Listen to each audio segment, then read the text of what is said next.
Salma. Oh my God! Mali!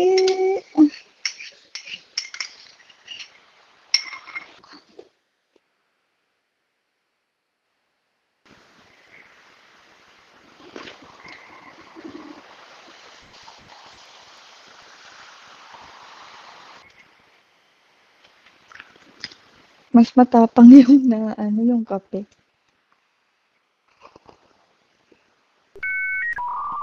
Kailangan ba haluin? Kaya pala matapang eh. Ay! Kala ko ano siya, kala ko malansa. Kasi nga, egg yolk siya. Sabi ko, ano ba ito? Bakit ba may ganito akong bebe? Ayaw naman niya ng egg, tapos ipapatry niya sa akin. Kung i-rate ko siya ng 1 to 10, 3 lang. Hindi ko kasi sure. Hindi ko pa natikman yung pinaka-legit. Kung ano ba talaga yung literal na lasa niya. Ganon. So, yung gawa ko, 3.